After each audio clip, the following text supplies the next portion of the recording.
Bueno, ok. Bueno, entonces vamos a dar inicio a la clase. Hoy vamos a hablar de la patología del aparato genital femenino. Vamos a hablar del tracto inferior, ¿verdad? Que sería toda esta parte de vulva, cuello uterino.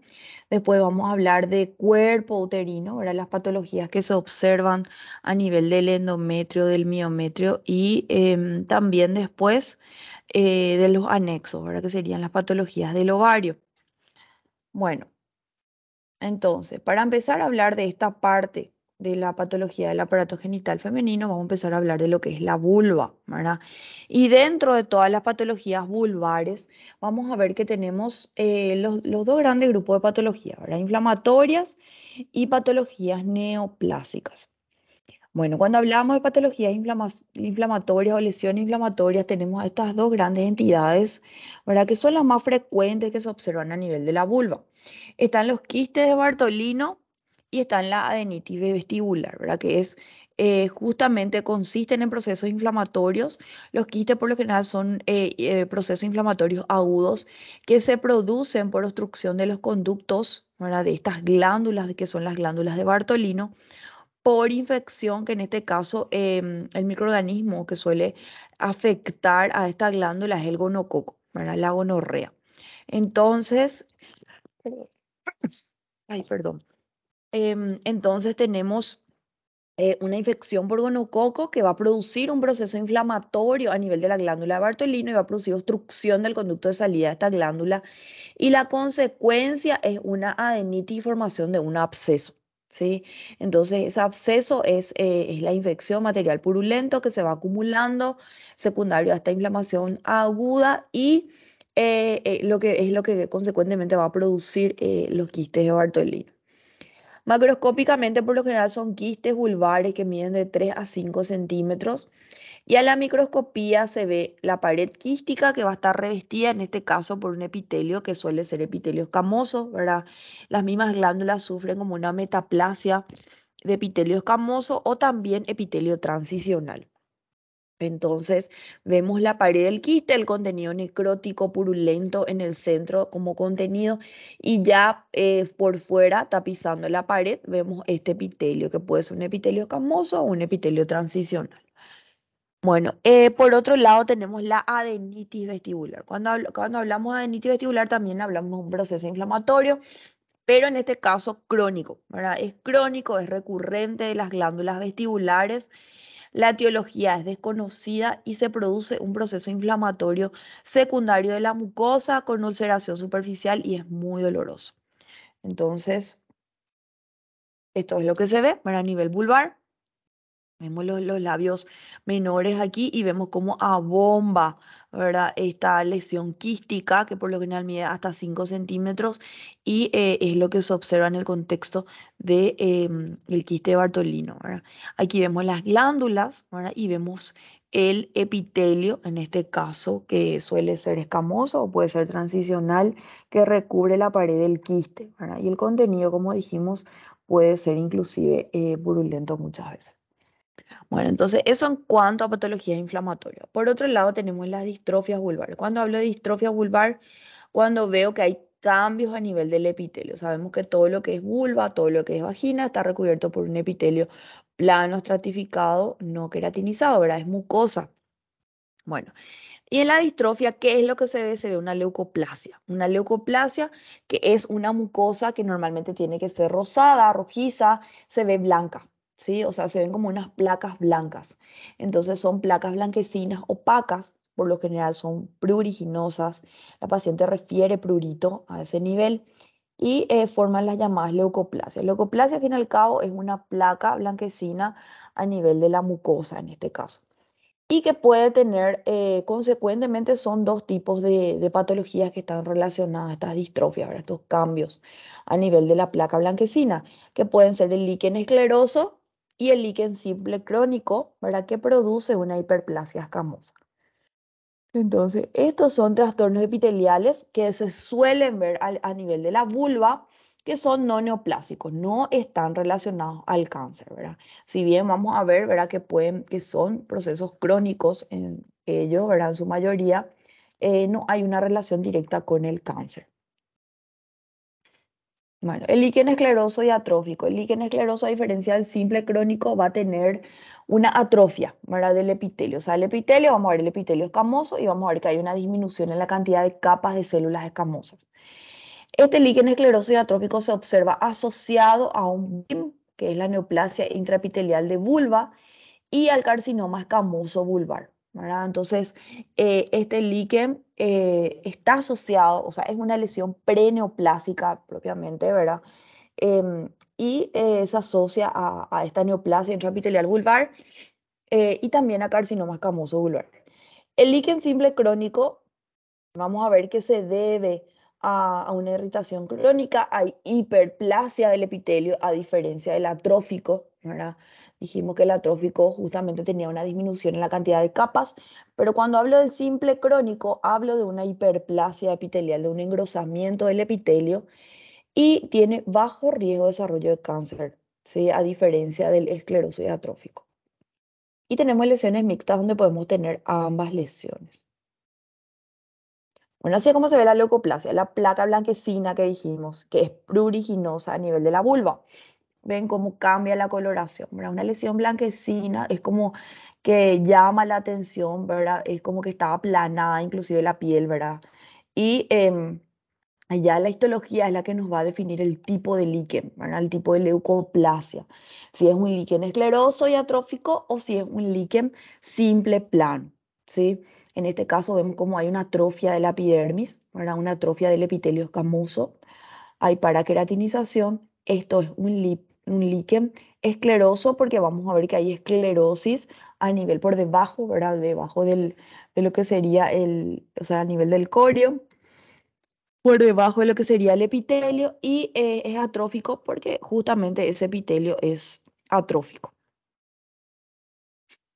Entonces tenemos los dos tipos de líquen que dijimos, ¿verdad? Por un lado el escleroso y atrófico, donde vamos a ver esclerosis, ¿verdad? Esa degeneración hidrópica, ¿verdad? Inclusive es como si fuera que hay como un espacio más claro por debajo del epitelio. El epitelio está afinado y hay esclerosis del estroma. Hay más matriz que células a nivel del estroma, ¿verdad? Y podemos ver que inclusive puede haber un proceso inflamatorio crónico, ¿verdad? Porque son patologías crónicas. Bueno, y por otro lado tenemos el líquen simple crónico, que a diferencia del escleroso y atrófico, vamos a ver que hay una hiperplasia del epitelio, hay un engrosamiento de ese epitelio, la capa granular está mucho más gruesa, ¿verdad? Porque justamente cuando nosotros hablamos de los estratos en el epitelio escamoso, si es que recuerdan, ¿verdad? Tenemos el estrato basal, el estrato espinoso, ¿verdad? Donde están todas las uniones de tipo desmosoma, este estrato que es el estrato hialino, ¿verdad? Donde están todos los gránulos de queratohialina a nivel a nivel de las células, el estrato lúcido, que suele ser como una zona ya así de transición con lo que sería el estrato córneo, ¿verdad? Que es el más superficial, donde la célula ya se descama. Entonces, cuando hablo de líquen simple crónico, veo que hay hiperplasia del epitelio, en este caso de la epidermis. Vemos que hay engrosamiento de la epidermis, hay acantosis, ¿verdad? Acantosis, ¿a qué nos referimos cuando decimos acantosis? Hay como unas entradas, como unas papilas, ¿verdad? Y hay ejes fibrovasculares a nivel de esas papilas. Hay acantosis y también puede haber esta zona de hiperanulosis, ¿verdad? Entonces, y la reacción inflamatoria crónica que siempre va a estar en la dermis, ¿verdad? A nivel de la dermis, por debajo del epitelio, a nivel estromal. Bueno, eso en cuanto al líquen. Si líquen dijimos que era leucoplasia, que era la placa blanquecina a nivel de la vulva. Por otro lado, tenemos al condiloma combinado, que es una patología que frecuentemente también se puede llegar a ver, ¿verdad? Pero que en este caso va a estar asociada va a estar asociada al virus del HPV, ¿sí? Entonces, en este caso, el condiloma combinado son las verrugas propiamente, las verrugas genitales. Son verrugas genitales benignas asociadas al HPV de bajo riesgo, en este caso HPV 611. Son múltiples, pueden estar en la vulva, en el periné, en la región perianal, en la vagina. Y es importante que podamos diferenciarlo, ¿verdad? Porque justamente vamos a ver ya en las diapositivas posteriores que también el HPV puede llegar a producir displasia a nivel de la vulva, ¿verdad? Las llamadas BIM, neoplasia intraepitelial vulvar. Bueno, entonces, en este caso, esto es un condiloma combinado. Son verrugas genitales relacionadas al HPV, pero HPV de bajo riesgo, o sea que no hay un riesgo de carcinoma, ¿sí? Y por lo general son múltiples. ¿Qué es lo que vamos a ver? Vamos a ver papilomatosis, ¿verdad? Que sería como unas formaciones excrescentes de lo que sería la dermis, ¿verdad? Que van a estar recubiertas por este epitelio escamoso, que en este caso, ¿verdad? Las células, los queratinocitos, tienen este aspecto, un aspecto coilocítico. Nosotros le decimos coilocítico porque son células infectadas por el virus del HPV que adquieren esta forma. El núcleo es pignótico, oscuro, retraído, tiene un halo blanquecino alrededor del núcleo y puede inclusive haber binucleación, el núcleo es irregular, en uva pasa. Son todas características de las células infectadas por el HPV. Entonces, estas células, que son los coilocitos, se ven en el condiloma acuminado.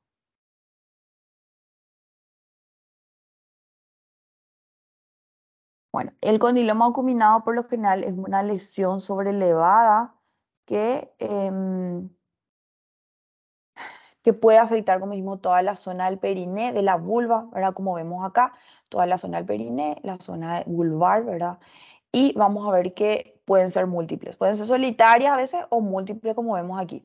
Regresan espontáneamente, excepto en los pacientes inmunosuprimidos. Paciente que tiene inmunosupresión, sea cual fuere la causa, tratamientos por cáncer, tratamientos antineoplásicos, pacientes HIV, pacientes con cualquier tipo de inmunosupresión tienden a tener estas lesiones y que no se van a resolver, que no van a regresar sin tratamiento.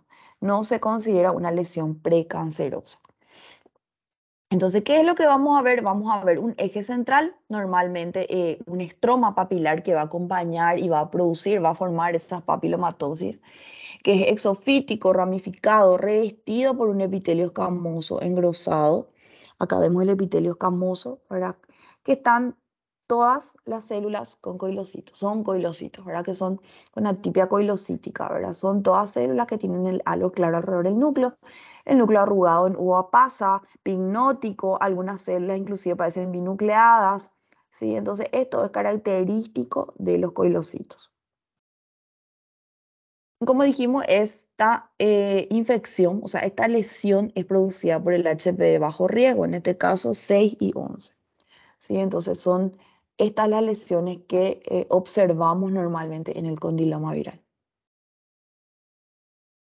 Bueno, por otro lado tenemos ya otras lesiones, ¿verdad? En la vulva, que son las neoplasias intraepiteliales vulvares, ¿sí?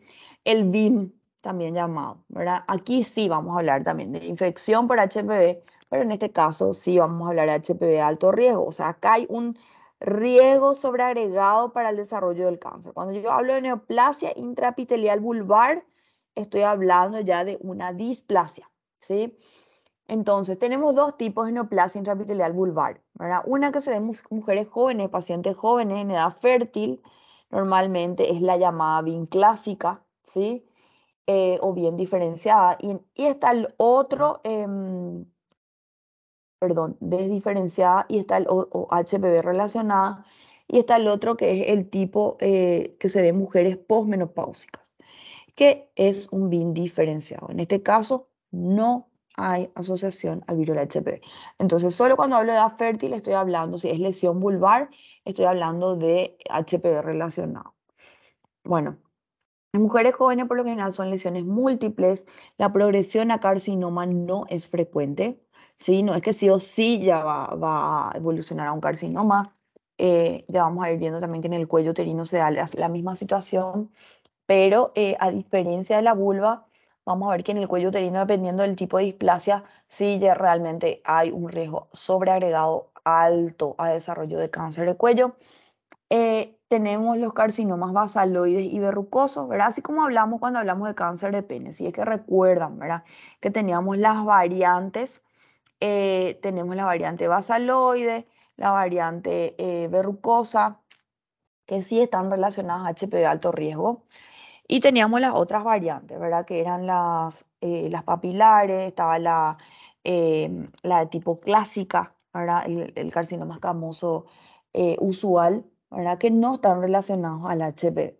Entonces, en las mujeres jóvenes, normalmente estos sí están relacionados al HPV, pero en las posmenopáusicas suelen ser lesiones solitarias asociadas al líquen escleroso o a la hiperplasia o líquen hiperplásico, que era el simple crónico, pueden afectar y pueden llegar a producir carcinoma escamoso, pero de tipo usual, ¿verdad? En la gran mayoría de los casos, de tipo usual y no HPV relacionado. Hay mayor riesgo de progresión a cáncer, ¿verdad? Porque obviamente estamos hablando de pacientes más añosas y de un tipo distinto de neoplasia intraepitelial vulvar. Bueno, entonces, este es el BIN de tipo, el BIN clásico, ¿verdad? Que nosotros vemos. La neoplasia intraepitelial, ¿sí? La que vemos en el epitelio escamoso acá.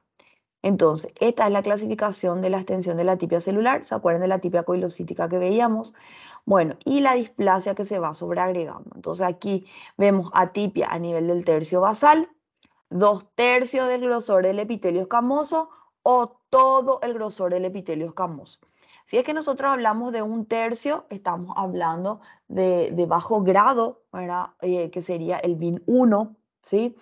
Los 2/3 sería moderado o BIN 2 y todo el grosor que sería los 3/3 sería un BIN 3 o alto grado ya. Entonces, BIN 2 y BIN 3 se consideran lo de alto grado. Bueno, eso en cuanto a las neoplasias intraepiteliales vulvares.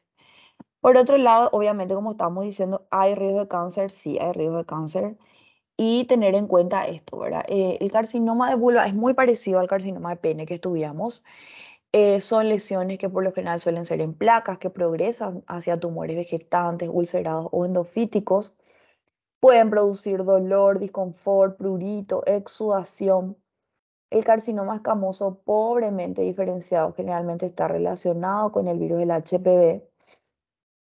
El carcinoma escamoso queratinizante están relacionados con las distrofias vulvares. Y la sobrevida normalmente va a depender del estadio, ¿verdad? Si es que hay o no hay compromiso de ganglios, ¿verdad? Si hay o no hay metástasis, entonces, y acuerdo al tamaño también, ¿verdad? Si es que hablamos de un estadio menos de 2 centímetros, o sea, el tamaño tumoral menor a 2 centímetros, sin metástasis tiene una sobrevida hasta 80% a 5 años, pero si es que hablamos de mayor tamaño, más de 2 centímetros, con metástasis ganglionar, por ejemplo, la sobrevida inclusive disminuye a menos del 10% a los 5 años.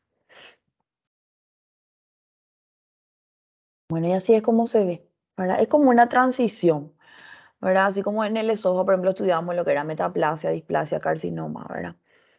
Bueno, y así mismo acá vemos el líquen escleroso por un lado, ¿verdad? Las placas blanquecinas, que sería la leucoplasia, el líquen atrófico, ¿sí? Vemos cómo esto también se va afinando la piel, ¿verdad? Y ya la presencia de lo que sería carcinoma.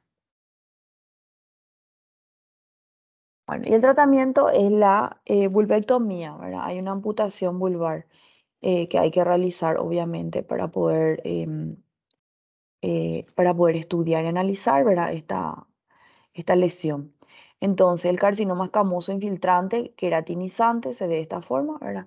Como cualquier otro carcinoma escamoso, ¿verdad? Esta es la lesión y vemos aquí los nidos, ¿verdad? De células escamosas con las perlas de queratina.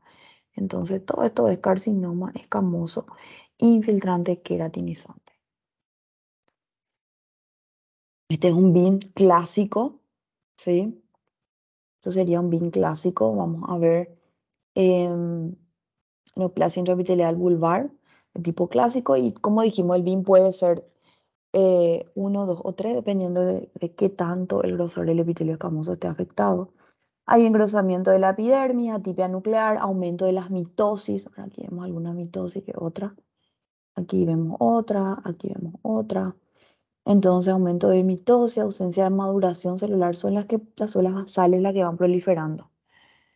Las células basales las que van proliferando y esas mismas células basales son las que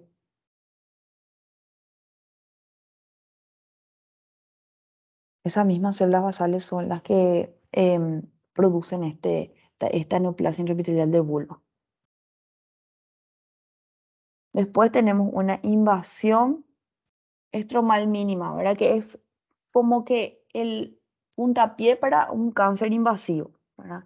Neoplasia intraepitelial vulvar es solamente el grosor del epitelio escamoso, pero puede haber una invasión estromal, es como una lengüeta de epitelio escamoso que se va metiendo en el estroma, todavía no se desprende totalmente el epitelio escamoso, pero sí es la primera lesión que aparece para hablar después de un carcinoma invasivo y a esta invasión estromal mínima eh, justamente, ¿verdad? Se la ve de esta forma, ¿verdad?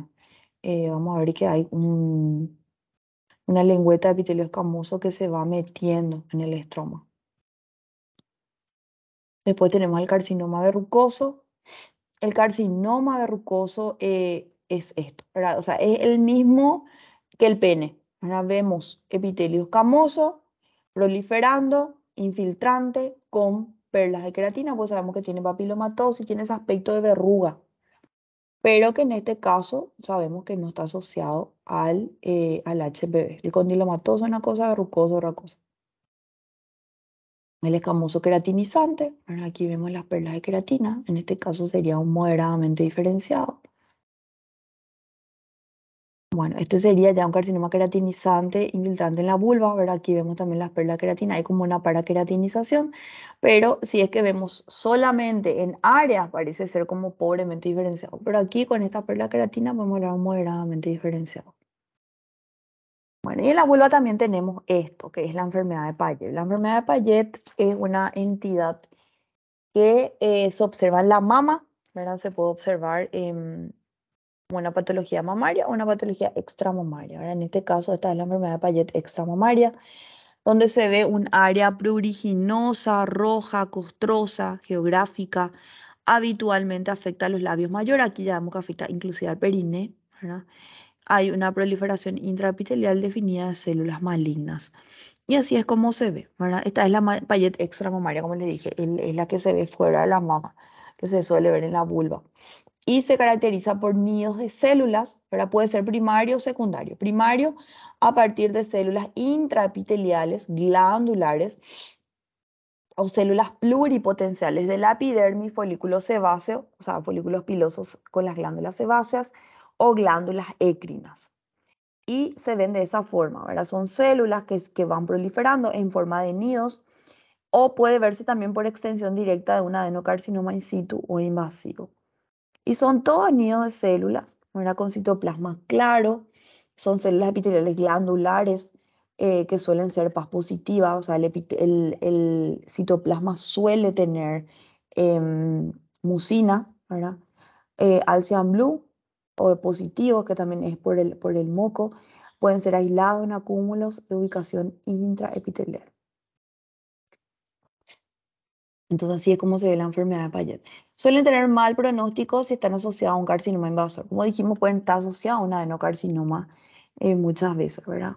Y si no, pueden persistir por años. La recurrencia está asociada a compromisos anexos cutáneos. Bueno, eso en cuanto a vulva, ¿sí? Ahora vamos a entrar a hablar del cuello uterino. Entonces, recordando un poquito lo que era la anatomía y la histología del cuello uterino, tenemos esto, ¿verdad? Vamos a ver que cuando hablamos de útero tenemos toda la porción inferior, ¿verdad? Que está en contacto con esto que es la vagina, que sería la porción del cuello uterino, ¿sí? El cuello uterino tiene dos tipos de epitelio. Por un lado tenemos epitelio escamoso, que está por fuera, que está en contacto con esto que es la vagina, y por dentro, en el canal endocervical, tenemos todo lo que es epitelio glandular. En este caso, un epitelio cilíndrico mucosecretante. Bueno, entonces, epitelio plano estratificado autocervix, epitelio cilíndrico simple endocervix. Tenemos la zona de transición, que es la zona de unión escamo-cilíndrica, ¿sí? Con el tiempo se desplaza hacia arriba esta zona, ¿verdad? Porque vamos a ir viendo que cuando hablamos de edad fértil o de edad adulta, solemos ver que el ectocervix es como que está expuesto. Entonces, normalmente es esta zona es la que sufre procesos inflamatorios y es la zona de transición o transformación de epitelio escamoso a cilíndrico, es la zona más susceptible de infecciones, para desarrollo del virus del HPV en general y de cáncer posteriormente. Bueno, esa zona de transformación es una zona de epitelio escamocolumnar original y cuando sufre un proceso inflamatorio se ocurre una metaplasia, que significa que este epitelio cilíndrico se transforma en un epitelio escamoso. Bueno, este es el cuello uterino. Ahora esto es una imagen colposcópica, lo que se ve en la colposcopía. Y esto es la histología, ahora recordando un poquito. Esta es la zona susceptible, como le dije, la zona escamocolumnar, la zona de transformación, donde hay un epitelio cilíndrico a un epitelio escamoso. Esto es exocervix y esto es endocervix. La citología se ve de esta forma, son células cilíndricas, pero en este caso mucosecretantes, las que se ven en el endocervix, y en el exocervix se ve epitelio escamoso, células escamosas descamativas. Estas son las escamosas superficiales y estas son las endocervicales. Es lo que nosotros vemos cuando hacemos el diagnóstico de los PAP, de las citologías cervicovaginales. Bueno, la cervicitis crónica es un proceso inflamatorio crónico. Por lo general, se debe a que hay un ambiente vaginal alterado, ¿verdad? Puede ser consumo anticonceptivo, ¿verdad? Que cambia el pH de la vagina y produce, lastimosamente, produce un proceso inflamatorio que va dañando al nivel del cuello, ¿verdad? Entonces, aquí lo que hay es una disminución de las bacterias buenas, que van a ser los lactobacillus, y proliferación de otras bacterias que van a ser saprófitas o van a ser oportunistas, ¿verdad? A nivel de todo lo que sería el cuello. Bueno, entonces, ese ambiente vaginal alterado promueve el crecimiento excesivo de otros microorganismos, en general sin consecuencias clínicas, ¿verdad? Puede no tener síntomas la paciente muchas veces por años, ¿verdad? Pero en algunos casos puede haber, ¿verdad? Infección por gonococo, clamidia, herpes, ¿verdad? Que van produciendo daño y van produciendo lesión crónica a nivel del cuello. Bueno, y así es como vamos a tener o vamos a llegar a los tumores, ¿verdad? A nivel del cuello uterino. Entonces podemos tener neoplasias malignas y neoplasias premalignas.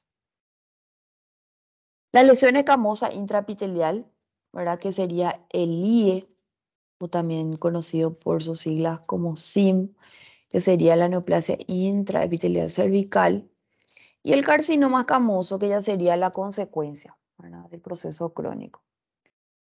Bueno, el cáncer de cuello uterino. En todo el mundo es el tercer cáncer más frecuente, es uno de los cánceres prevenibles. Anteriormente ocupaba el primer lugar, ¿verdad? En el primer mundo es como que va disminuyendo, pero en nuestros países, lastimosamente, como no hay una educación sexual eh, buena, ¿verdad? Sigue en aumento. Anteriormente era el primer lugar, pero actualmente en el mundo es el tercer lugar.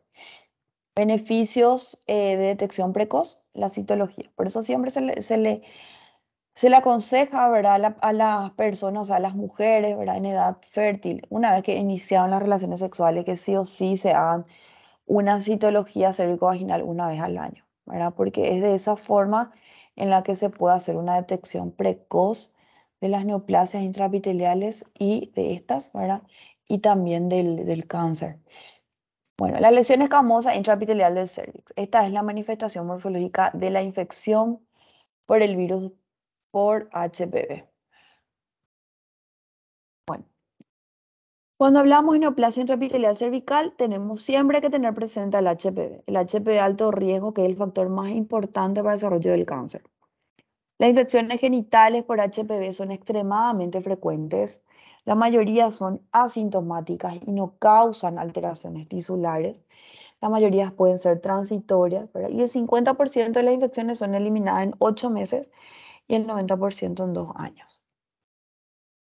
Bueno, pero ¿qué es lo que ocurre? La exposición al HPV, vamos a tener la zona de transformación, ¿verdad? El epitelio escamoso, epitelio endocervical, y allí es donde se va a ir formando, ¿verdad? La lesión intraepitelial escamosa, que en este caso puede ser de bajo o de alto grado, independientemente del tipo de HPV, ¿verdad? ¿Por qué?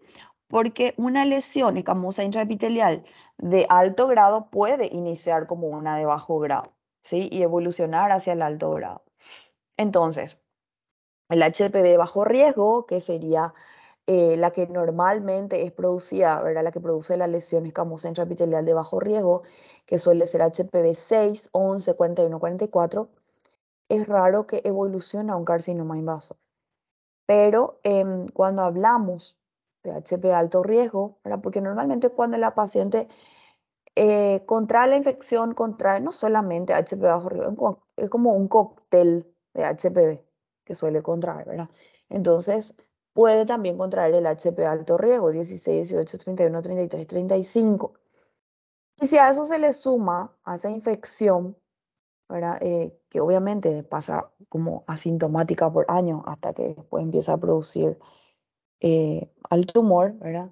Se le asocia el hábito de fumar, la inmunidad alterada, la toma de anticonceptivos orales, las alteraciones genéticas, la multiparidad y el tiempo mismo, ¿verdad? Pasaron años y la paciente nunca se realizó su Papá Nicolau anual, va a desarrollar un carcinoma escamoso invasor, ¿verdad?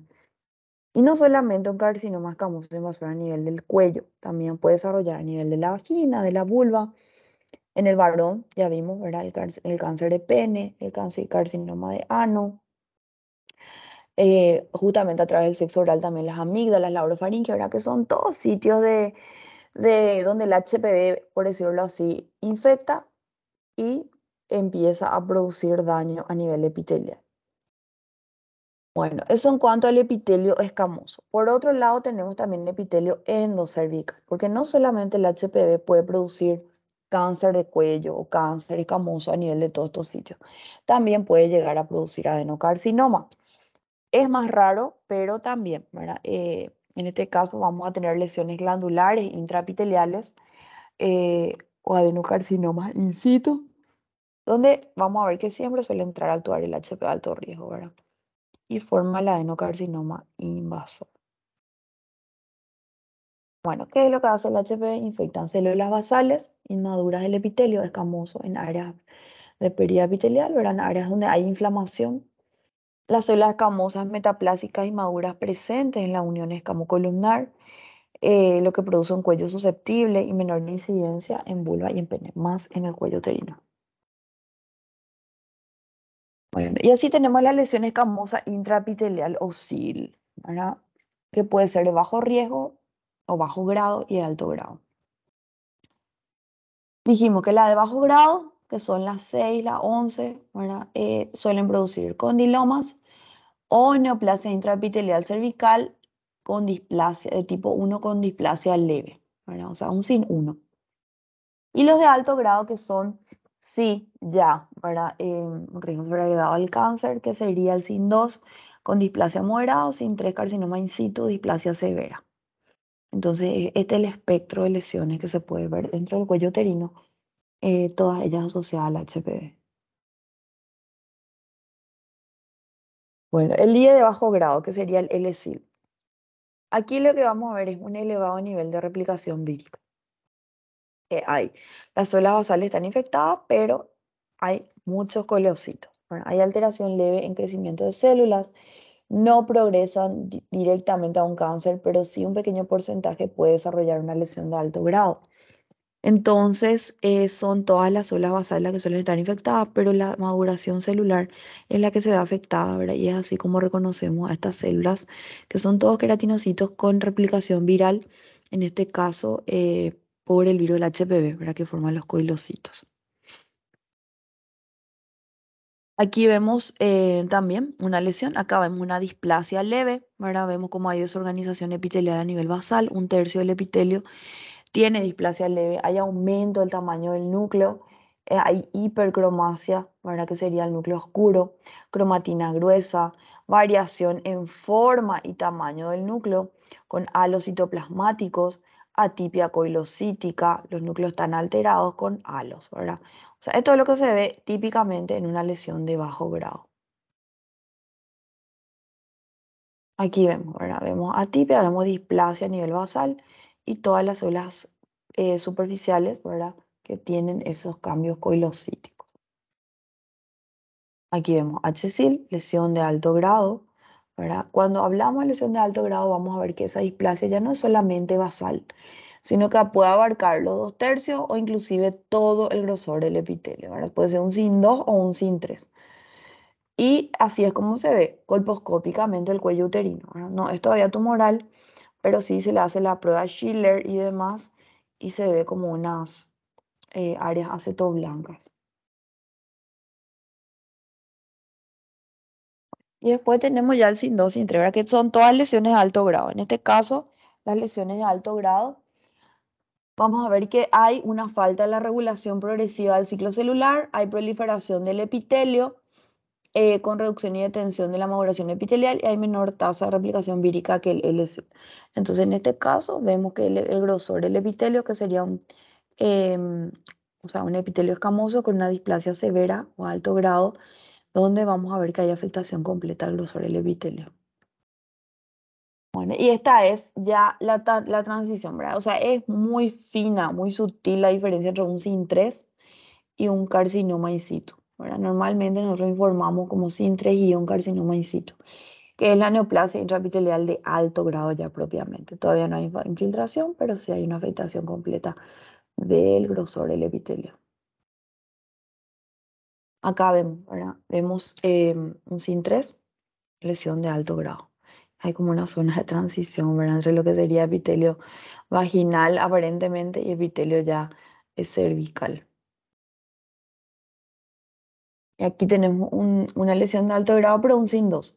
Como la displasia es moderada, ¿verdad? Si es que este grosor del epitelio partimos en 3, vemos que los 2/3 inferiores están afectados y el tercio superior aparentemente hay como una desorganización, pero la displasia es en los 2/3 inferiores. Esto es un sin 2. Carcinoma in situ o sin 3, ¿verdad? Que ya es afectación completa de todo el grosor del epitelio. Bueno, y así como veíamos en vulva también podemos tener carcinomas microinvasores, ¿verdad? Que serían como estas lengüetas que vemos acá. Por lo general lo que nosotros hacemos es medir y tienen que medir menos de 0,5, o sea, menos de 5 milímetros, ¿verdad? Esas lengüetas y de invasión, ¿verdad? Y no tienen todavía infiltración como tal. Entonces un carcinoma microinvasor. Aquí vemos, ¿verdad? Este es un carcinoma microinvasor. Acá se ve, ¿verdad? Un carcinoma microinvasor con infiltración mínima del estroma. Bueno, y después tenemos ya al carcinoma escamoso propiamente, ¿verdad? Así como todos los carcinomas escamosos que conocemos. Tiene variantes, al igual que en el pene, al igual que en cualquier otro sitio, ¿verdad? Y aquí también puede ser queratinizante, si produce queratina, no queratinizante, si no produce queratina, que sería el pobremente diferenciado, que no hay diferenciación de perlas de queratina.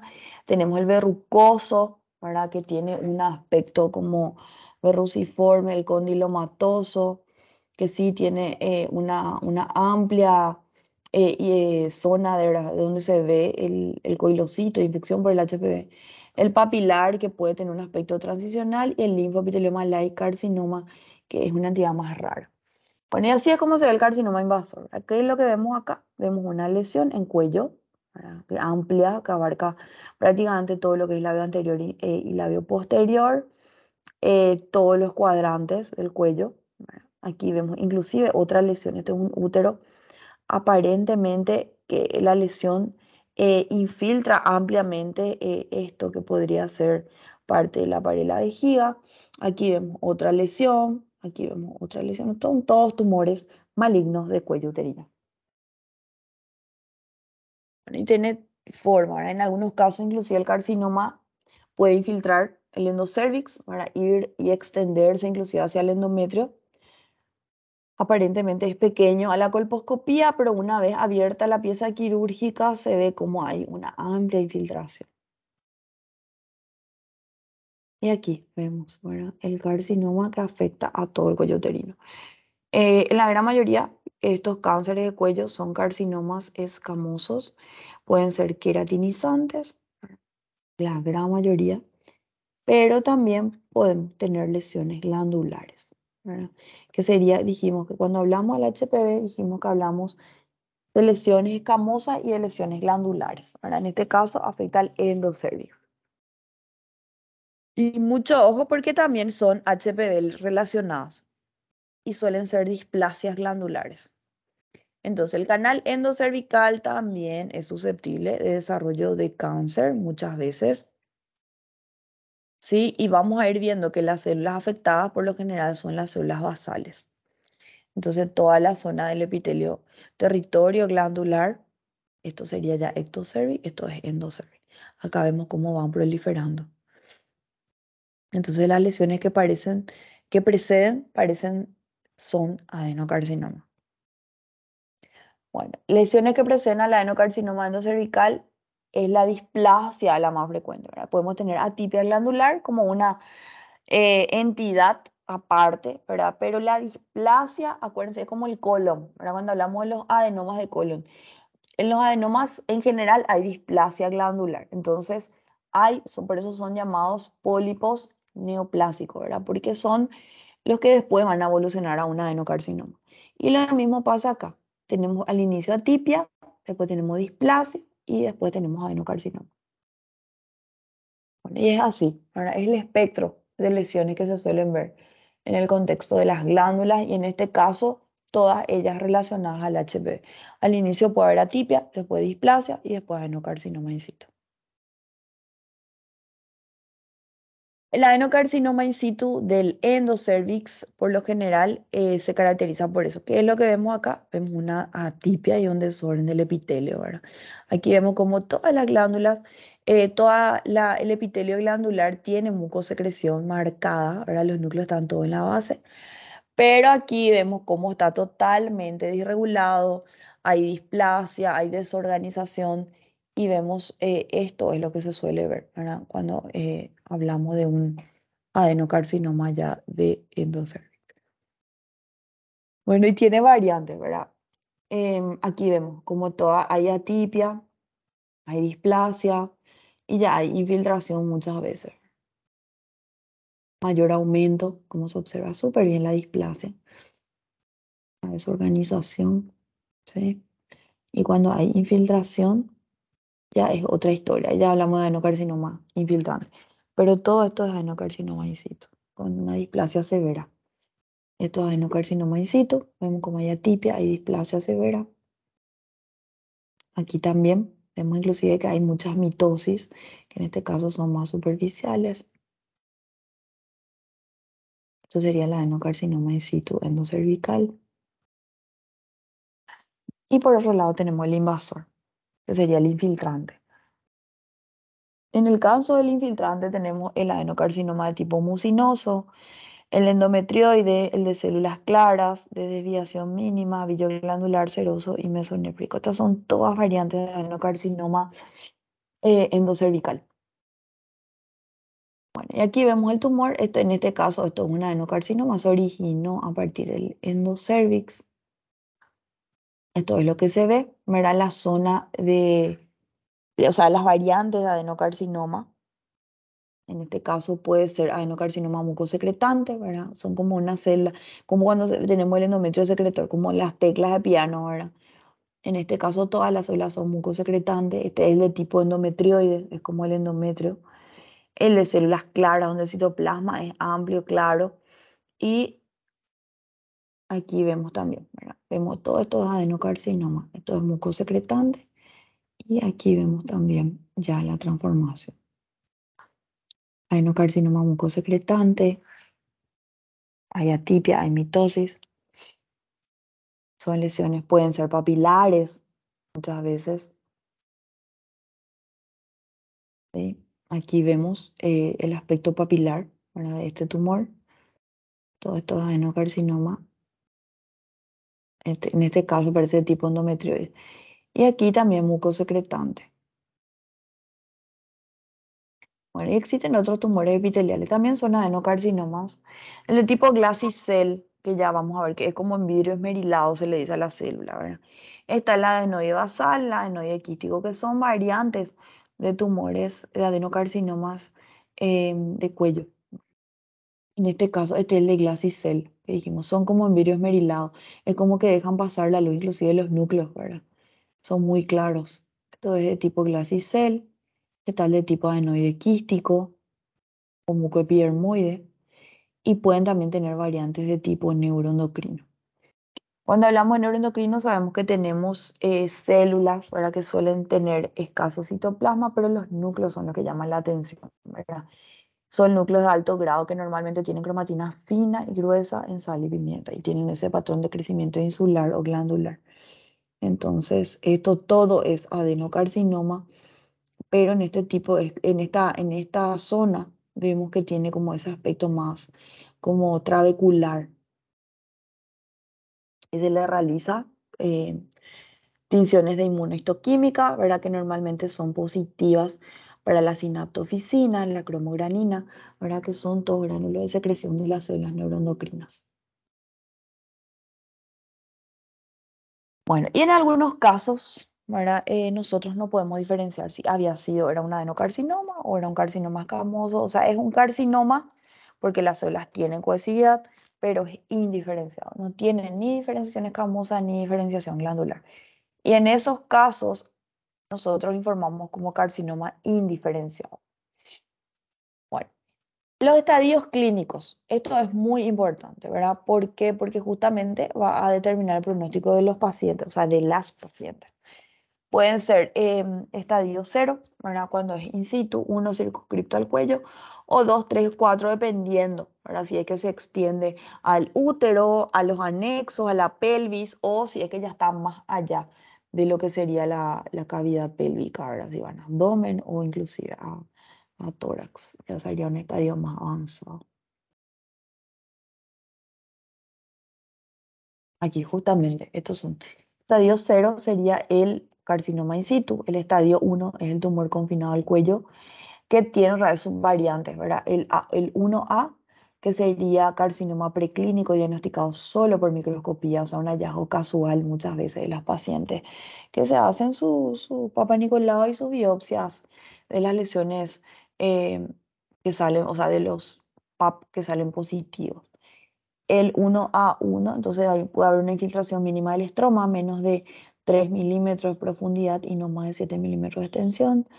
El 1A2, donde hay infiltración del estroma entre 3 a 5 milímetros de profundidad. El 1B, donde hay un carcinoma histológicamente infiltrante del cuello con un estado, es un estadio superior a 1A. El estadio 2, donde el tumor avanza más allá del cuello sin alcanzar la pared pélvica, el tercio superior de la vagina. El estadio 3, extensión de la pared pélvica, tercio inferior de la vagina. Y el estadio 4, cuando ya va más allá de la pelvis. ¿Verdad? Infiltra recto, vejiga, inclusive metastatiza abdomen y tórax. Bueno, muy bien. No sé si hay alguna duda o pregunta que tengan respecto a una de estas patologías que vimos.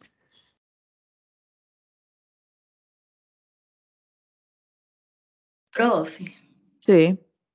no carcinoma escamoso, a senhora colocou lá que é o 16, o 18, 31, 33 e o 35, né? Que são os mais. Mas aí estava em cor diferente o 16 e o 18. Eles são os mais agressivos, Son los más frecuentes. os mais frequentes. Sí. Assim. Então tá, En la, graças, en prof. la población. Sí. No sé si hay otra pregunta,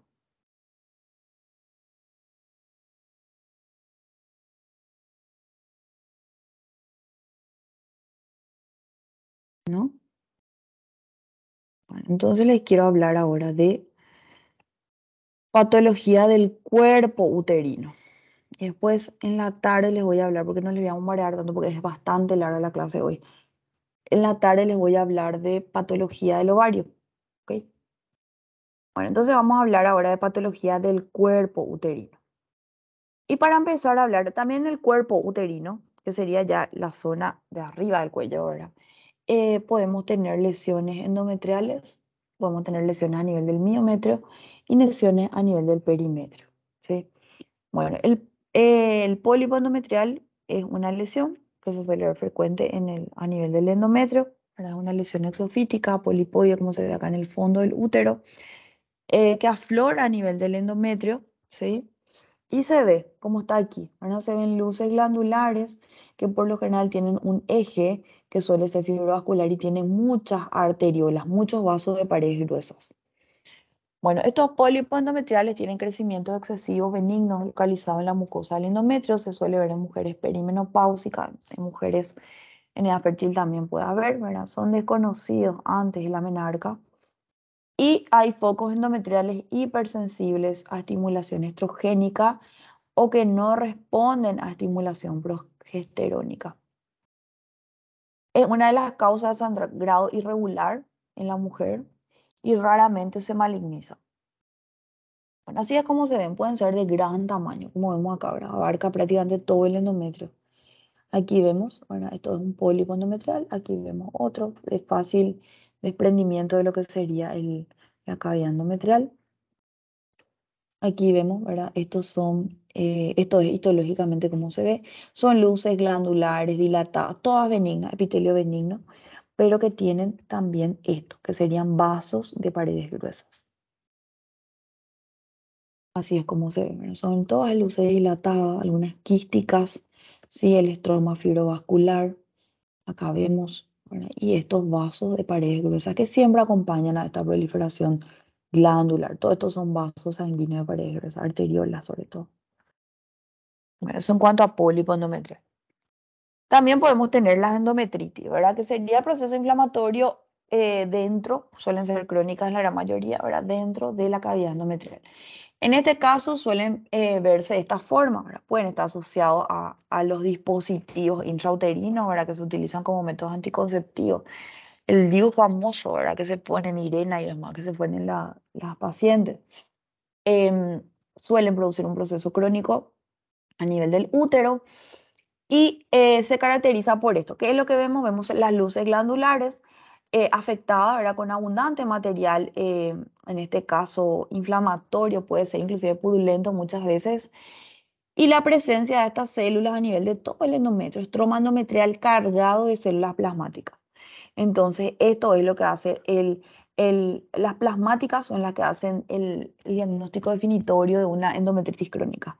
Pero si yo veo polimorfos nucleares, ¿verdad? Pues una endometritis aguda, a veces inclusive purulenta. Bueno, entonces la endometritis crónica, como le dije, no vamos a tener esa secreción purulenta a nivel de las luces glandulares, pero sí tenemos la presencia de todas estas células a nivel estromal, que son las células plasmáticas. Bueno, aquí también vemos muchas células plasmáticas, vemos glándulas, y esto también se puede ver, y ustedes ya lo conocen, ¿verdad? La tuberculosis a nivel del endometrio, así como pueden estar, la tuberculosis puede estar en la próstata, como puede estar en cualquier órgano, también acá a nivel del útero se puede llegar a ver una tuberculosis endometrial. Es raro, pero existe, obviamente, ¿verdad? Y como ven acá, vemos células gigantes de tipo Langhans, vemos granulomas, vemos infiltrado inflamatorio crónico, ¿sí? Entonces todo eso se ve en el contexto de una tuberculosis endometrial. Bueno, eso en cuanto a inflamación del endometrio. Por otro lado, tenemos también la endometriosis y adenomiosis, ¿sí? Esta es la causa número uno de infertilidad. Bueno, ¿qué es lo que se ve? Se ve presencia de glándulas y estroma endometrial por fuera del endometrio, o sea, fuera de la cavidad endometrial. Entonces, ¿qué es lo que yo voy a ver? Voy a ver si es en el ovario, como ven allí, los llamados quistes de chocolate, ¿verdad? O sea, veo lesiones que en este caso pueden ser quísticas o pueden ser inclusive solamente así como parcheadas, ¿verdad? Donde yo a la histología lo que voy a encontrar son glándulas endometriales y estroma endometrial, ¿sí? Entonces veo glándulas y estroma endometrial por fuera de la cavidad endometrial. Bueno, ¿dónde puede estar en todos estos sitios? O sea, no necesariamente va a ser a nivel de la pelvis, sino que en algunos casos inclusive puede estar a nivel del abdomen, ¿verdad? Se puede ver a nivel del ombligo, se puede ver a nivel del ciego, a nivel del apéndice, el intestino delgado, en la superficie serosa se puede ver.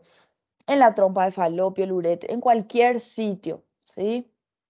El sitio más frecuente suele ser el ovario, pero también se puede ver a cualquier nivel, ¿verdad? Para que vean. En todos estos sitios podemos tener endometriosis, ¿sí?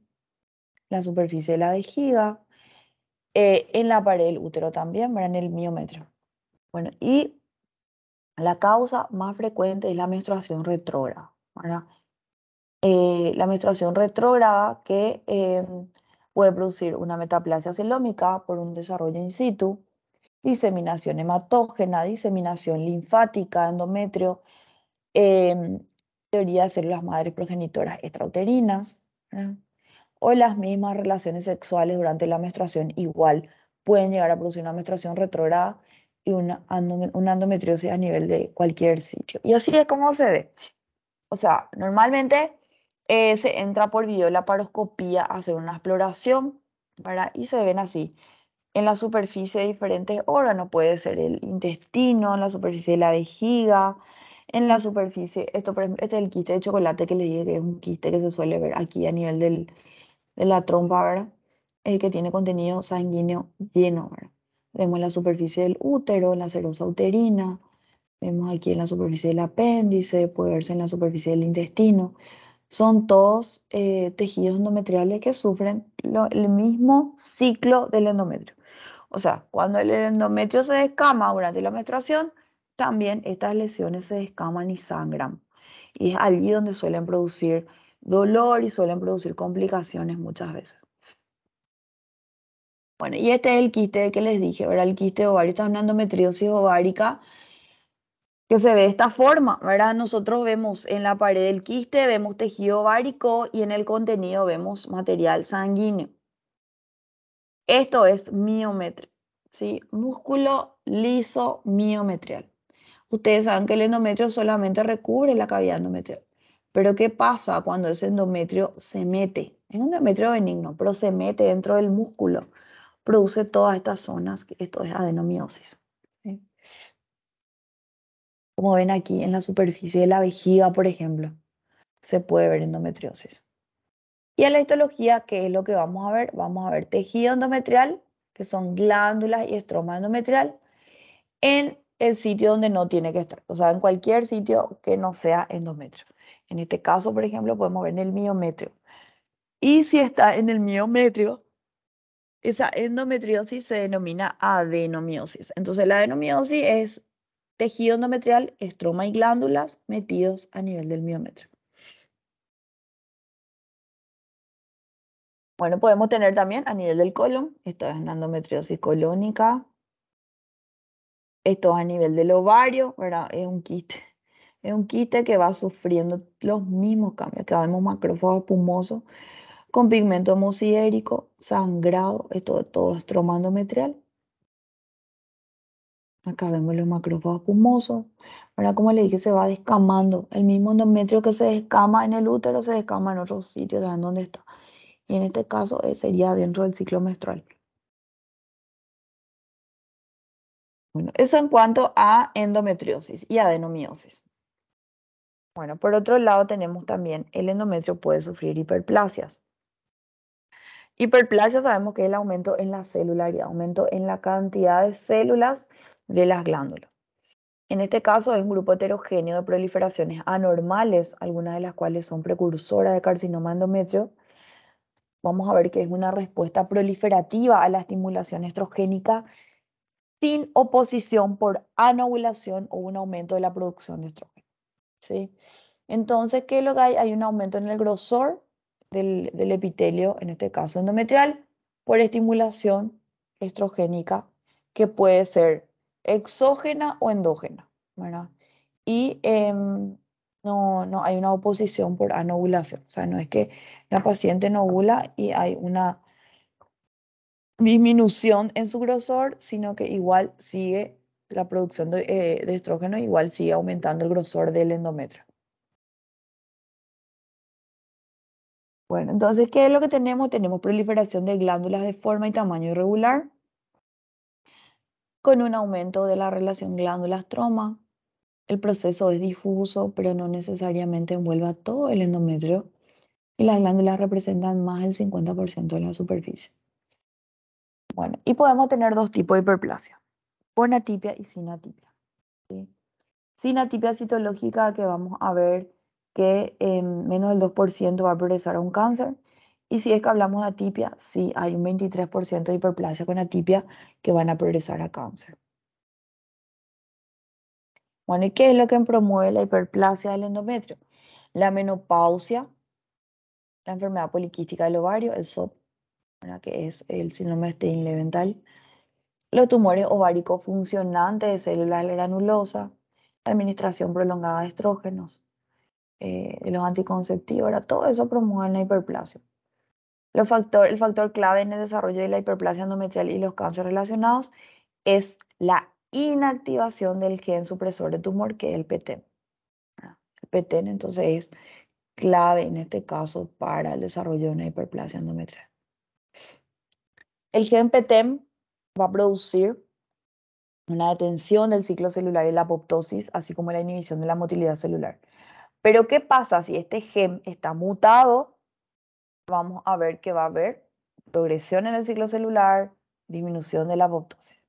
Entonces, la proteína PTEN inhibe la vía reguladora del crecimiento del inositol 3-fosfato, ahora en este caso quinasa AKT, y en ausencia de PTEN las células endometriales se vuelven más sensibles al estrógeno, lo cual puede ser esencial para el desarrollo de hiperplasia y cáncer posterior. La mutación del PTEN está asociada en el 20% de la hiperplasia y hasta el 80% de los cánceres. Bueno, ¿y qué es lo que clínicamente manifiesta la paciente? Un sangrado irregular. Bueno, sangrado, o sea, un ciclo irregular. La mayoría ocurre en mujeres perimenopáusicas y están asociadas con anovulación. Se ve también en mujeres jóvenes asociadas al síndrome de Stein-Leventhal con ciclos anovulatorios. Bueno, ¿qué es lo que ocurre en la hiperplasia? La hiperplasia, como dijimos, puede ser sin atipia o con atipias, ¿verdad? Em, la que es con atipia tiene hasta un mayor riesgo, ¿verdad? 23% de desarrollo de cáncer. La que es sin atipia, hasta 2%. Entonces, la hiperplasia con atipia es también llamada neoplasia endometrial intraepitelial. La hiperplasia tiene un aspecto macroscópico similar, engrosamiento difuso o focal de la mucosa del endometrio, y vamos a ver que estas hiperplasias sin atipias tienen un endometrio con aumento de volumen, las glándulas son uniformemente anómalas y hay variaciones de forma y tamaño con evaginaciones. Hay dilataciones quísticas, epitelio pseudoestratificado o escasamente estratificado, núcleos con nucleolos sin atipias, hay mitosis, ahora principalmente suele estar bloqueada en la fase de profase o metafase, y algunas glándulas pueden presentar metaplasia escamosa, pueden encontrarse cambios focales de secreción celular. Bueno, y así es como se ve la hiperplasia, ¿verdad? Vemos que hay un aumento glandular. En este caso se debe justamente por un aumento en la celularidad, ¿sí? Entonces vemos que hay muchas glándulas, muchas de ellas, todas las glándulas tienen como un aumento en la celularidad del epitelio. Esto todo es hiperplasia, ¿verdad? Y siempre ver que es sin atipia, ¿verdad? Aquí no hay nucleolo, no hay mitosis. Si bien puede haber mitosis, no es tan marcado como si ya vamos a ir viendo la que es con atipia. Bueno, entonces, sin atipias tiene estroma uniformemente celular, mitosis, arteriolas pobremente desarrolladas, numerosos capilares, vénulas dilatados congestivos y algunos trombos y alinos, así como se ve. ¿Verdad? Hay muchas glándulas, pero no hay mucha proliferación estromal, pero no hay atipia. Acá vemos, ¿verdad? Hay mucha proliferación glandular, pero las glándulas están espalda con espalda. Hay estroma interglandular, por eso no es un carcinoma. Y aquí vemos que ya acá llama la atención la angulación de algunas glándulas, ¿verdad? Como si fuera que son ramificadas. Hay mucho estroma en medio todavía, por tanto es una hiperplasia. Acá vemos, ¿verdad? Y no hay atipia. En este caso no hay atipia. Hay hiperplasia, pero sin atipia. Bueno, este es el endometrio proliferativo normal y esto es un endometrio hiperplásico. Para que veamos la glándula, ¿verdad? Esta es una glándula proliferativa normal y esta es una glándula hiperplásica. Bueno, y también eso es sin atipia. Y también tenemos la otra parte, ¿verdad? Que es la que es con atipias. Y acá vamos a ver que hay una marcada complejidad estructural. Hay glándulas que tienen bordes irregulares, espalda con espalda, hay poco estroma interglandular, hay estratificación del epitelio y puede haber una actividad mitótica variable y proyecciones papilares intraluminales y atipia nuclear, también llamada neoplasia intraepitelial endometrial. Bueno, lo que dijimos, ya están espalda con espalda, escaso estroma, hay, ya es muy marcada la proliferación glandular y acá vemos que hay atipia. Ahora hay algunas células ya con nucleolos prominentes, ¿sí? Entonces, esta atipia es lo que llama la atención. Y siempre tener en cuenta porque es la antesala de esto que es un carcinoma endometrial. En este caso, el carcinoma endometrio está originado principalmente en mujeres posmenopáusicas, 55 a 65 años. O sea que son mujeres que dejaron de menstruar, pero que de repente hacen hemorragias uterinas anormales. Hay mayor incidencia en obesas, como dijimos, es estrógeno dependiente, ¿verdad? Eso alimenta de la hormona. Y la obesidad, recuerden, que produce, ¿verdad? Estradiol, ¿verdad? La grasa, el tejido adiposo produce hormonas y en este caso esa es la causa principal, ¿verdad? De desarrollo de este tipo de tumores. Las pacientes diabéticas, hipertensas, infértiles, portadoras de tumores ováricos, secretores de estrógenos, mujeres con tratamiento de reposición estrogénica, posmenopáusicas, en las cuales hay mayor síntesis de estrógeno en la grasa corporal procedente de los precursores de andrógenos en las suprarrenales y en los ovarios. Y portadoras de hiperplasia endometrial. Bueno, ahí tenemos dos tipos de carcinoma endometrial, de tipo 1 y de tipo 2, dependiendo, ¿verdad? Si es relacionado al estrógeno o no. La de tipo 1 es relacionada al estrógeno, es la que se ve en pre y perimenopáusica con hiperplasia previa, hiperplasia con atipias principalmente. En general son de bajo grado. ¿Por qué? Porque una vez que vos le cortás el estrógeno, el tumor retrocede, o sea, muere, ¿verdad? Es como que le dejas de alimentar y desaparece. Pero está la de tipo 2 y en este caso no está relacionado al estrógeno. Las que se ven posmenopáusicas y hay ausencia de hiperplasia previa y en general son de alto grado, ¿verdad? Un pronóstico peor que el tipo 1 y tiende a producir diseminación transtubárica con implantes a nivel del peritoneo. Bueno, y estos son los tipos, ¿verdad? La clasificación de carcinomas de endometrio, ¿verdad? Según la OMS. Tenemos el adenocarcinoma de tipo endometrioide, que tiene sus variantes, que puede ser bilioglandular, secretorio, a células ciliadas, el carcinoma endometrioide con diferenciación escamosa. Después tenemos el carcinoma seroso, el carcinoma a células claras, el carcinoma mucinoso, el carcinoma escamoso, el carcinoma que son mixtos, ¿verdad? Y el indiferenciado. Entonces son todas variantes. Por lo general, los de tipo endometrioide son los de tipo 1, que dijimos que eran dependientes de estrógeno, y el resto de los carcinomas son los llamados de tipo 2, ¿verdad? Porque no son dependientes de estrógeno. Esta es la forma más común, ¿verdad? El adenocarcinoma de tipo endometrioide. Suelen ser tumores, ¿verdad? Que sobresalen, son exofíticos grandes, proliferantes a nivel del endometrio, ¿sí? Acá vemos, ¿verdad? A nivel del endometrio que van infiltrando el miometrio, pueden llegar al perimetrio y también se pueden extender inclusive a lo que sería el endocervix. Acá vemos, ¿verdad? Cómo hay afectación de toda la pared del útero. Bueno, y el grado histológico puede ser grado 1 si el adenocarcinoma es bien diferenciado, menos del 5% de patrón de crecimiento sólido. Grado 2 si es un adenocarcinoma con área sólida hasta un 50% de patrón de crecimiento sólido. Un grado 3 si es predominantemente sólido, más del 50% ya de crecimiento sólido. Esto sería un adenocarcinoma grado 1. Vemos que no hay casi patrón sólido. Aquí vemos un grado 1, vemos con las luces también diferenciadas, un grado 2 hasta un 50%. Vemos que hay luces glandulares, pero hasta un 50% de patrón sólido. Y esto en grado 3 donde ya vemos que prácticamente todo el tumor casi es sólido, ya no hay tantas luces glandulares. Aquí vemos un patrón grado 3, muchas mitosis, atipia, hay como más indiferenciación. Y normalmente lo que se hace es recurrir a la inmunohistoquímica, ¿verdad? Para ver em, justamente que en algunos casos, ¿verdad? Ayuda a determinar el patrón y también más que nada el tipo, ¿verdad? Si es tipo 1, tipo 2, si es estrógeno positivo o no, ¿sí? Entonces se ve que puede estar muchas veces inclusive ausente, ¿verdad? La captación hormonal dentro de las glándulas.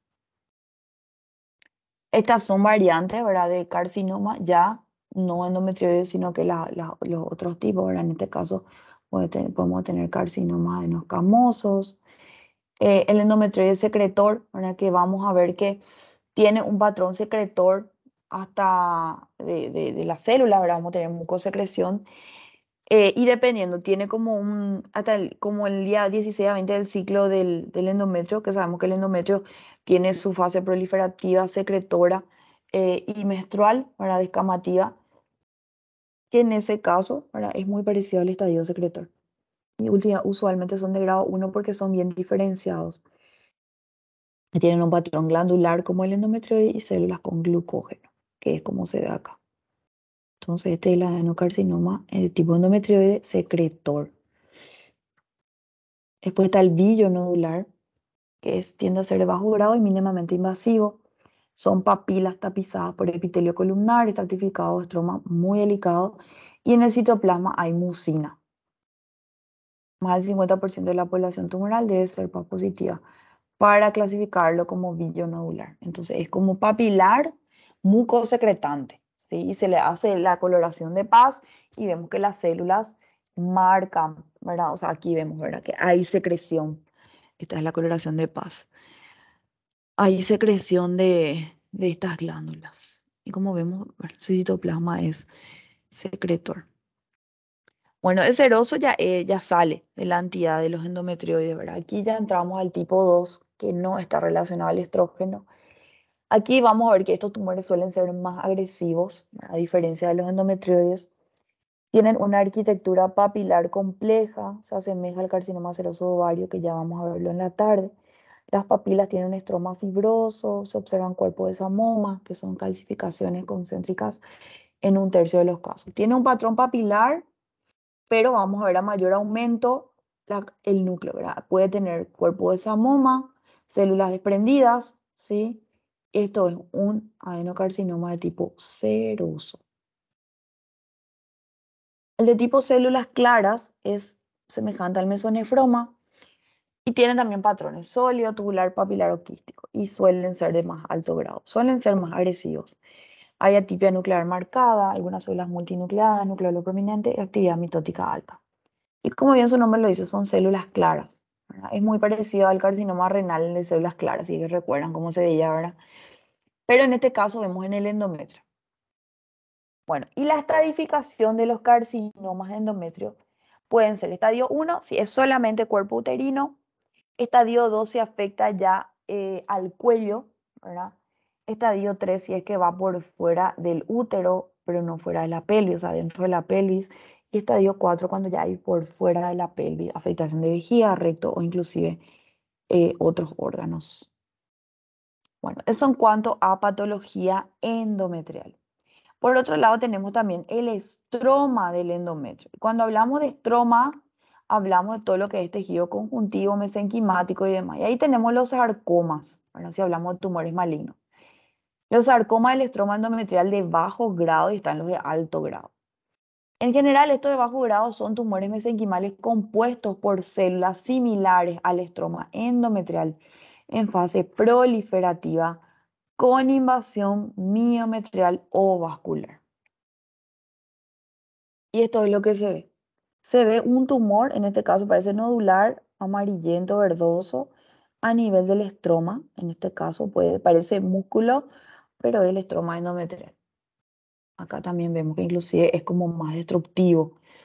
Y a la histología lo que llama la atención es la proliferación celular marcada. Toda la zona que se corresponde, esto es miometrio, músculo liso, vemos como un nódulo que en este caso está compuesto por células que tienen núcleos que son grandes, algunos con nucleolos prominentes. Tenemos que hacer un recuento mitótico para ver cuántas mitosis vemos por campo. Y el de alto grado, a diferencia de ese de bajo grado, vamos a ver que macroscópicamente es una masa tumoral blanquecina, parduzca, amarillenta, destructiva, y a la histología hay marcada atipia, mitosis y infiltración del miometrio. Ven cómo macroscópicamente lo de alto grado, sarcoma del estroma endometrial de alto grado es más destructivo. Y acá vemos, son células, más celularidad, células más atípicas, algunas pareciera ser como pleomórficas. Vemos que tienen un crecimiento desordenado. Eso es en cuanto al estroma endometrial de alto grado. Entonces vimos glándulas, estroma endometrial y ahora vamos a hablar de patología del músculo liso, ¿verdad? Que son las más frecuentes dentro de todos, ¿verdad? Los benignos sobre todo que son los leiomiomas y los malignos tenemos a los leiomyosarcomas. El leiomioma uterino es un tumor benigno de músculo liso, ¿verdad? Se ve en el 75% de las mujeres en edad reproductiva. O sea que, imagínense, 7 de cada 10 mujeres en edad reproductiva van a tener este tipo de tumor. Normalmente tienen diferentes localizaciones, ¿verdad? Pueden ser subserosos si están por debajo de la serosa uterina. Pueden ser intramurales si es que están en la pared, no sobresale la serosa, sino que están en la pared. O submucosos si es que están por debajo de la mucosa, el endometrio. Son bien delimitados, nodulares, de aspecto arremolinados, con leiomiocitos típicos, no hay atipia. Entonces aquí vemos un útero, todo el cuerpo uterino, y vemos esta lesión nodular dentro del útero. Y aquí vemos que puede tener un poco de necrosis, parece, ¿verdad? Pero en realidad es por la proliferación marcada nomás del músculo liso. Aquí vemos subseroso, intramural y submucoso. Pueden ser múltiples. Y en la histología lo que llama la atención es la proliferación de leiomiocitos. Músculo liso normal, ¿sí? Típicos. Entonces van formando como patrón arremolinado de crecimiento. Y por otro lado tenemos al leiomyosarcoma. En este caso el leiomyosarcoma es más raro, no va relacionado al leiomioma, ¿verdad? No es que está relacionado fuertemente, sino que es independiente. Suele ser, es un tumor maligno a células musculares lisas, muy raro antes de los 40 años y la sobrevida a los 5 años hasta el 30%. El estadio tumoral es el más importante factor predictor de la sobrevida. No se inicia en leiomioma benigno. Esto es demasiado importante, ¿no? Es que una paciente que tiene leiomioma puede desarrollar un tumor maligno, en este caso un leiomyosarcoma, no. Los tumores de más de 5 centímetros tienen peor pronóstico que los de menor tamaño. Y así es como se ve, son tumores, son sarcomas, ¿verdad? Tumores que tienen un crecimiento rápido, acelerado por lo general. Miden más de 5 centímetros de diámetro, son hemorrágicos, blandos, aspecto en carne de pescado, a veces aspecto mixoide, con necrosis. Puede haber atipia celular, necrosis coagulativa y mitosis de 15 a 30 mitosis por 10 campo en aumento. Entonces ven el pleomorfismo, anaplasia celular, atipia, marcada mitosis. Entonces esto es un leiomyosarcoma. Aquí vemos el pleomorfismo, vemos que hay células, algunas con núcleos grandes, algunas con núcleos como binucleadas, muchas mitosis. ¿Sí? Esto es un leiomyosarcoma. Muy bien. ¿Tienen preguntas o dudas respecto a patología del cuerpo uterino?